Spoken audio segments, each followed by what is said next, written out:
سلام، كنتمنى تكونوا بخير. جيت نطلع عليكم اليوم باش نشارك معكم الفطور المتواضع ديالي واشنا حطيت في الطابله ديالي، وكذلك جيت نقول لكم عيد مبارك سعيد. الله يدخل علينا وعليكم بالصحه والسلامه والرزق والتيسير يا ربي، ويدخل علينا وعليكم الشكلاط الابيض والشكلاط الكحل.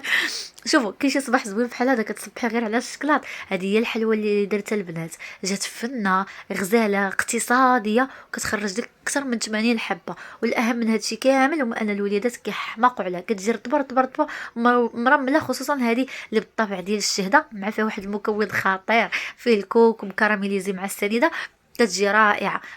وحطيت معاها المساند الرسمي ديال اي طابله مغربيه نهار العيد، هو المسمى للبنات. شوفوا راه ما كيهمش الكميه ولا شنو درتي ولا شحال درتي، اللي كيهم هو انك كديري لوليداتك وما كتخليهمش بلاش، كتفرحي راسك كتفرحي حتى وليداتك. وهذه هي الكيكه ديالي، جات غزاله فنه مفشفشه وطالعه، وكانت عندي شويه ديال الكريمه وهكا زوقتها بها، وكدرت لتحت الكاناش ديال الشكلاط. يعني غديري غير الشكلاط مع الكريمه اللي عندك، الا ما عندكش ديري غير شويه الشكلاط مع الحليب ذوبيهم، خوي عليها من الفوق وخليها. ممكن ترشيها غير بالكاوكاو ولا باللوز ولا بالكوك ولا اي حاجه عندك. انا هادشي اللي عندي في الدار راني درت الكاناش ديال الشوكولات يعني بالكريمه والشوكولات الفوق. ومن بعد عاد باش زوقتها بدوك الوريدات، راه بنتي اللي صايباتهم قالت لك بغيت نصايبهم راه كتشوفوا، ولكن جات بنينه غزاله للدراري، راه ما خلونيش كاع حتى نصورها.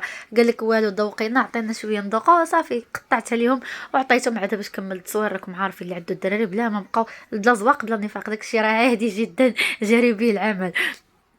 وهاد البيني هادو البنات درتهم جو فنين كيجو دابا بيني رغايف، فهمتوا؟ في العظم ما غتعجني مسمان وهذا. المهم هذه فكره اخرى، المسمن بطبيعه الحال كيبقى بوحدو، هذاك الهمه والشان. وهذه شي حاجه اللي خفيفه ظريفه دغيا كتصايبيها. البيني منسم بالنافع وبالزنجلان وحبه حلاوه صافي، وكتقليهم في الزيت. وانا زوقتهم هكا بشويه ديال العسل وشويه ديال الزنجلان. وهذا هو الفطور ديالي كيف ما كتشوفوا معايا، شويه ديال المسمن الحليوه وهكا يا رغيفات واحد البريريد ديال اتاي.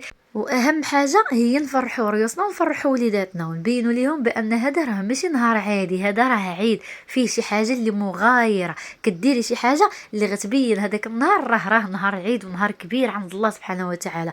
بالمستطاع ديالك يعني كل واحد وبالجهد ديالو. اهم هو انك تدخلي هاد العادات والتقاليد في دماغ الوليدات وفي راسهم وفي قلوبهم، باش حتى هما يترسخوا بهاد العادات ديالنا، يلبسوا شي حاجه هكا بلديه، يمشوا للمصلى، يرجعوا يلقاو فطور هكا زبيوان بالطابله مزوقه. كيقول لك اشنو هادشي، شنو اللي جايد اليوم، علاش الفطور مغاير، يعني شويه الحلوه. كتقولي لي وليدي هذا راه نهار كبير عند الله، هذا راه عيد. وهكا باش كترسخ هاد العادات والتقاليد في الراس ولا في القلوب ولا في العقل ديال الوليدات ديالنا، وحتى هما كتبقى هادشي توارث عندهم من جيل لجيل. كيقول لك داكشي اللي داره والدينا كنديروه حتى حنا، وداكشي اللي كاين داكشي اللي حنا تربينا عليه مع والدينا حتى حنا راه غادي ندوزو لوليداتنا. كنسلموا المشعل اولا كما كيقولوا.